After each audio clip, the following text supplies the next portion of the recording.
The way he looked at me. Not in a bad way at first, just different. His compliments were not inappropriate, but they were personal. He would say things like, "You remind me of your mother when she was your age," or "You think too deeply for someone so young." I have learned that the hardest stories to tell are not always the ones filled with tragedy. Sometimes they are the ones that begin with love. When my mother met Ethan, it felt like a new light had entered our home. She had been alone for years. Strong, beautiful, but tired in a way that only loneliness can make a person tired. Then suddenly, there he was. Charming, confident, warm. Everyone said he was perfect for her, and honestly, at first, I believed that too. He made her smile again. He made us laugh again. For the first time in a long while, the house did not feel heavy anymore. It was full of music, long dinners, stories, and hope. But somewhere between the laughter and the quiet moments, something began to change. I noticed it slowly. The way he looked at me. Not in a bad way at first, just different. His compliments were not inappropriate, but they were personal. He would say things like, "You remind me of your mother when she was your age," or "You think too deeply for someone so young." And it made me feel seen. But not in the way I wanted to be seen. It started to confuse me. That strange feeling of being cared for and observed at the same time. I told myself it was harmless, that maybe I was just imagining things. But then I began to notice small details. How his tone softened when we were alone. How he found reasons to talk to me when my mother was not around. How his questions always went a little too deep. I tried to brush it off. But I could not ignore the tension building in the air. It was silent, invisible, but real. At night, I would hear my mother laughing with him in the living room, and something inside me would ache.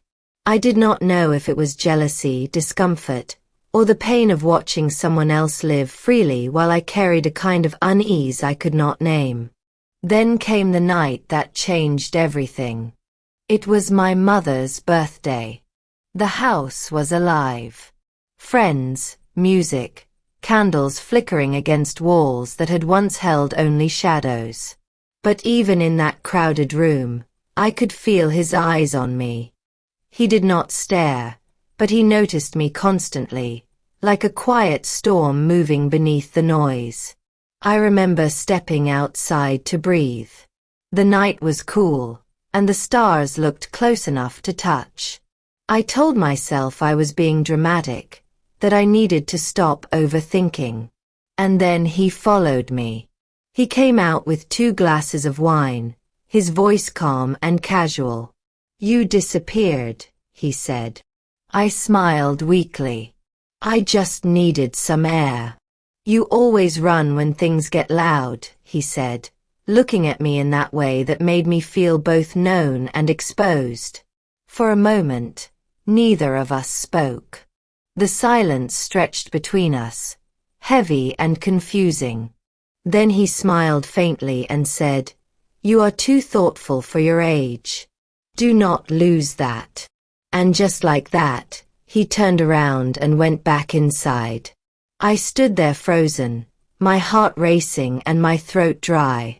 I did not know why I felt so shaken. He had not said anything wrong, had not done anything wrong, yet something inside me broke a little that night. Because for the first time, I realized I did not trust him anymore. And worse, I did not trust myself either. After that night, something inside me shifted. I could not explain it, but the air around Ethan felt heavier. I started to notice things I had ignored before. The way his compliments carried hidden meanings. The way he seemed to understand my silence a little too well. He was kind. Always kind. And that was the hardest part. Because how do you protect yourself from someone who never raises their voice? He would ask me questions about school, about my dreams, about the things that scared me. At first, it felt comforting, like someone finally cared enough to listen. But then, I started to realize that every answer I gave him became something he could use to understand me better. He knew when I was happy. He knew when I was lonely. And he always seemed to appear exactly when my walls were weakest. One evening, I came home from class and found him sitting alone in the living room. My mother had gone to visit a friend. He smiled when he saw me and said, "You work too hard. You should learn to rest." I nodded, unsure of what to say. He patted the seat next to him and said, "Sit. Tell me about your day." It sounded harmless. It always did. So I sat. And we talked. About everything and nothing. About how my classmates were preparing for graduation. About how I sometimes felt invisible. About how strange it was to grow up in a house that never really felt like mine. He listened. And when I looked at him, there was something in his eyes I could not name. Not desire. Not pity. Something more complicated. Something that made me feel both safe and deeply uneasy. After that evening, our conversations became more frequent. I told myself it was just friendship, that maybe he was trying to build a connection with me for my mother's sake. But deep down, I knew it had gone beyond that. He started calling me thoughtful, brave, wise beyond my years. And every time he said those words, I felt both proud and afraid.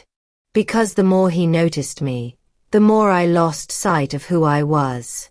One night, I woke up to the sound of the television in the living room.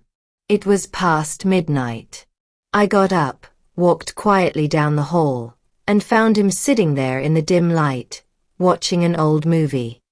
He looked up, smiled gently, and said, "Couldn't sleep either?" I shook my head. "Just restless." "Join me then," he said.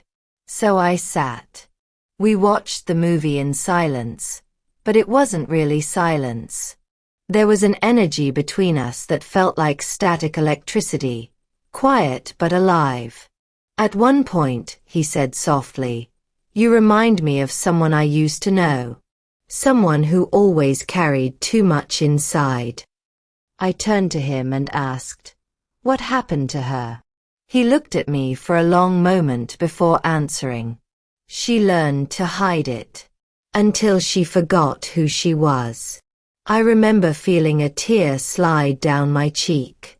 I didn't even know why I was crying. Maybe because I understood exactly what he meant. That night, after I went back to my room, I couldn't sleep. I kept replaying his words in my head. He had this way of speaking that made even pain sound poetic.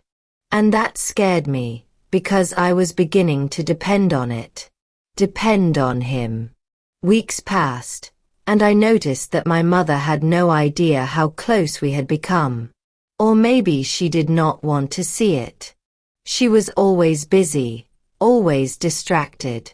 Sometimes, I caught her looking at me strangely, like she sensed a change but couldn't place it. I wanted to tell her. I wanted to confess everything, even though I wasn't sure what everything meant. But how could I explain something that wasn't wrong yet still felt like a secret? It was like being trapped in a story I didn't remember agreeing to be part of. The truth is, I was starting to lose myself in the spaces between right and wrong. And Ethan knew it. He knew how to walk that invisible line. How to make me feel like I was the one imagining it all. Every time I tried to pull away, he'd find a way to draw me back with a single look, a few kind words, or a reminder that he was always there for me. It became a cycle. A quiet, emotional storm that no one else could see. And I didn't know how to stop it. There comes a point when silence becomes too heavy to carry. Mine came one rainy evening when the air felt too thick to breathe. My mother had gone away for a few days to visit her sister. The house was quiet, the kind of quiet that makes every thought louder. Ethan was working in his study, or so I thought. I made tea, sat by the window, and tried to read, but my mind wouldn't stop running in circles. I kept asking myself when everything had started to feel so wrong. When did I begin to feel like a stranger in my own home? Then I heard his voice behind me. Soft. Calm. You've been avoiding me. I turned around slowly. He was standing in the doorway, hands in his pockets, expression unreadable. I've just been busy, I said, trying to sound normal. He stepped closer. You don't have to lie to me. I looked down at my cup. I'm not lying. But my voice betrayed me. He walked closer until he stood just a few feet away. You think I don't notice things? You think I don't see what's going on inside your head? Something inside me snapped. What is going on inside my head, Ethan? I asked. My voice was trembling, but I didn't care anymore. He sighed and said, You are scared of something that doesn't exist. I care about you. That's all. But the way he said it made it sound like a warning, not reassurance. I wanted to scream. I wanted to cry. I wanted to believe him. But I couldn't. Instead, I whispered, You make me feel trapped. He froze. Trapped? I've done nothing to you. That's the problem, I said. You don't have to do anything. You just know exactly how to make me feel small and seen at the same time. You know how to make me depend on your words. You say you care, but it feels like control. For a moment, he said nothing. His expression softened, and he looked away. That's not what I wanted. Then what do you want? I asked quietly. He didn't answer. And in that silence, I realized the truth. It wasn't love. It wasn't even about me. It was about power. About the way he liked to stand in the spaces my mother never noticed. About how he needed to be the one who understood me, who guided me, who shaped me. I suddenly felt a rush of strength I didn't know I had. I took a step back and said, You need to stop. He looked at me, eyes dark and conflicted. You're misunderstanding everything. No, I said firmly. For once I'm not. The words hung in the air between us. For the first time, I wasn't afraid of his calmness. I saw it for what it was, a mask. He turned away, muttered something under his breath, and left the room. The door closed softly behind him. I sat back down, shaking, my tea cold and untouched. My heart was racing, but this time not out of fear, out of release. It was the first night in a long time that I slept peacefully. When my mother returned 2 days later, I didn't tell her everything. Not because I wanted to protect Ethan, but because I needed to protect myself. I needed time to understand what had really happened, how I had let someone walk so quietly into my mind and rearrange the way I saw myself. That was the hardest part to admit. It wasn't about what he did. It was about what I allowed because I was desperate to feel seen. Healing began slowly. It wasn't dramatic. It was quiet. I started spending more time outside the house. I reconnected with friends. I wrote in my journal. I talked to my mother more often, really talked. And one evening, as the sun set through the window, I looked at her and said, "I'm glad you're happy." She smiled and replied, "I'm glad you're finding your happiness too." She didn't know the full story. Maybe she never would. But she saw the peace in my face, and that was enough. Ethan never crossed the line again. He stayed polite, distant, almost uneasy. Maybe he finally understood that I had taken back my power. And that was all I needed. Because sometimes the bravest thing you can do is simply walk away from the person who made you forget who you were. Now, whenever I think back, I don't feel anger anymore. I feel gratitude. For the lesson. For the awakening. For the moment I chose myself. And if you're listening to my story, maybe you've been there too, in a place where someone's attention felt like warmth but turned out to be a shadow. If you have, I want to ask you something. Have you ever mistaken control for care? Think about it.